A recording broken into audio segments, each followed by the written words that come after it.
Some of you don't really understand the reason behind President Trump's recent intervention in the Christian genocide happening in Nigeria. Many people saw the headline, but very few know the deeper reason why the United States and the world are finally stepping in. Let's start from the beginning. Over the last decade, America has been Nigeria's biggest international security partner. Washington has supplied drones, bomb kits, fighter jet upgrades, and intelligence worth billions of dollars. The idea was simple: help Nigeria defeat Boko Haram and its offshoot, ISWAP.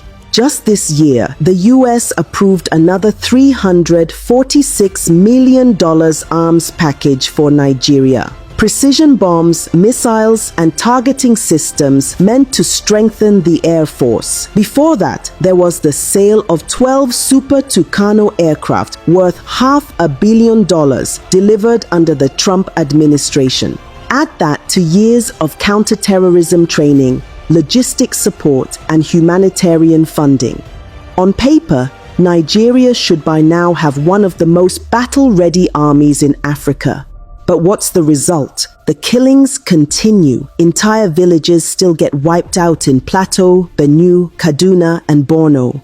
Churches are attacked almost every week. Children are abducted from schools. Farmers can't go to their fields. Soldiers keep dying in ambushes, sometimes because they run out of ammunition.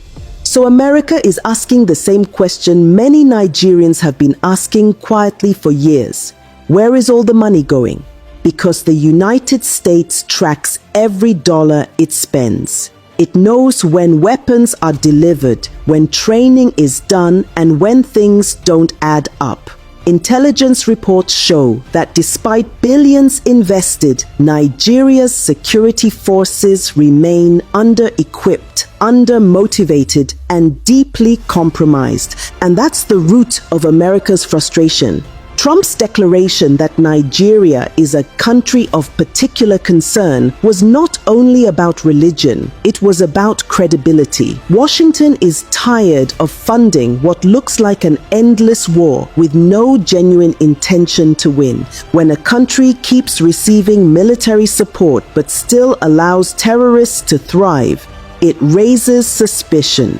When attacks follow the same pattern, Christians targeted in their villages, priests kidnapped, worshippers slaughtered in churches, and there's still no serious response, the world begins to wonder whether the violence is being quietly tolerated. That's why Trump's words hit so hard. They are killing record numbers of Christians in Nigeria, and I will not allow that to continue. Those weren't diplomatic words. They were words of anger. Frustration from a government that's been watching Nigeria repeat the same cycle for over a decade. And now, America isn't alone. The Canadian Parliament has discussed the killings. British lawmakers have questioned why Nigeria still receives military aid. The European Union has called for independent investigations into attacks that Nigerian authorities call herder-farmer clashes. But let's be honest, how many times can something happen before we stop calling it coincidence? When the victims are repeatedly Christian villages, burned churches, murdered priests, the pattern speaks for itself. The tragedy here is that Nigeria's leaders still act as though these warnings are insults instead of wake-up calls.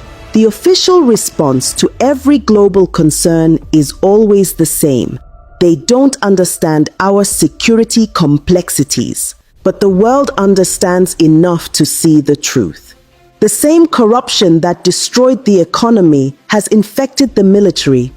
Procurement scandals, ghost soldiers, stolen allowances, even reports of weapons meant for the front lines ending up in the hands of terrorists. That's why the war never ends, because every bullet fired is another contract renewed. Every attack becomes another excuse to demand funding. The war has become an industry, and peace would ruin business. So when America sends weapons worth hundreds of millions and still sees villages burning, The anger is justified. No country, no matter how wealthy, wants to fund failure.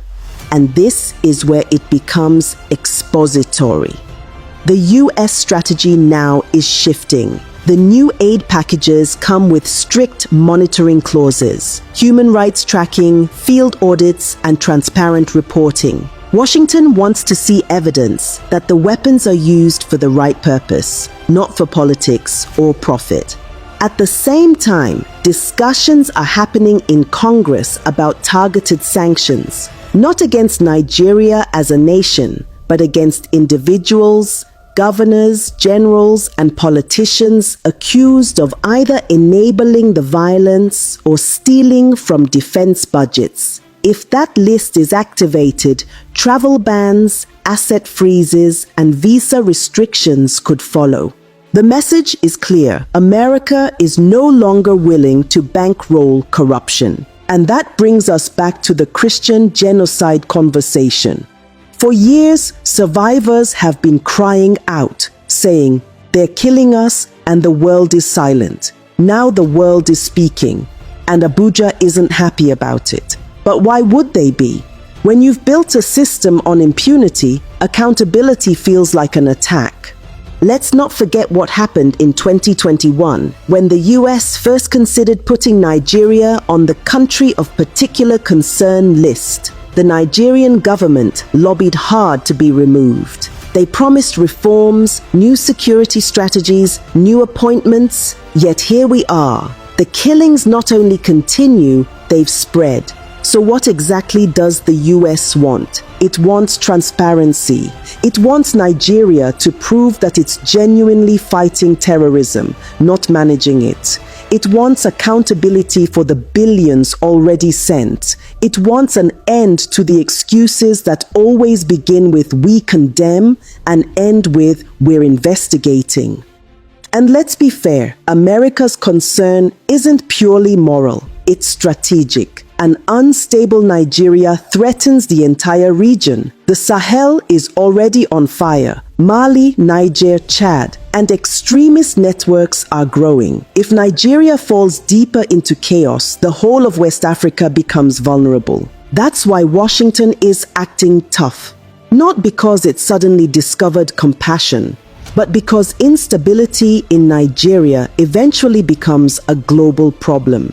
But that doesn't change the moral truth. Thousands of Nigerians, mostly innocent civilians, have been killed while those in power debate semantics. Whether it's called terrorism, genocide, or banditry, the result is the same. Human lives lost, families destroyed, a nation bleeding. So yes, the world is fed up, not with Nigeria as a people, but with a government that refuses to protect them. And that's where my opinion comes in. Nigeria's problem is not that it lacks help, it's that it lacks honesty. For every foreign dollar sent, there's someone ready to steal half of it before it reaches the front lines. For every tragedy, there's a press release instead of action. And for every victim, there's an official somewhere insisting it's not as bad as it looks. The world has finally stopped believing those lies. Trump's declaration, Canada's debates, the EU's concern, these are not attacks on Nigeria's image. They are reactions to Nigeria's silence. Because silence in the face of mass murder is not neutrality, it's complicity. So where does this leave us? If Nigeria continues on this path, the consequences won't just be diplomatic. Sanctions could cripple international trade. Military partnerships could be suspended. And the elite who once flew freely around the world may suddenly find themselves grounded, both literally and politically. But there's another possibility, the one most Nigerians hope for, that this global attention forces change. That the government finally wakes up and realizes the world is no longer watching quietly. That the billions meant for defense finally go where they belong, to soldiers, to intelligence, to rebuilding the lives of those left behind. Because at the end of the day, America's anger is not the real story here. The real story is Nigeria's lost humanity, a nation so used to tragedy that it now debates whether a massacre is religious or political instead of asking why it happened at all. This is why the world is losing patience. If Nigeria doesn't change course soon, the pressure from abroad will only intensify. Sanctions will follow, investigations will deepen, and foreign aid will come with stricter conditions. But it shouldn't take foreign threats to make our leaders act. It should take conscience. It should take shame. It should take love for a nation that has already bled enough. The world has done its part. The question now is, will Nigeria finally do hers?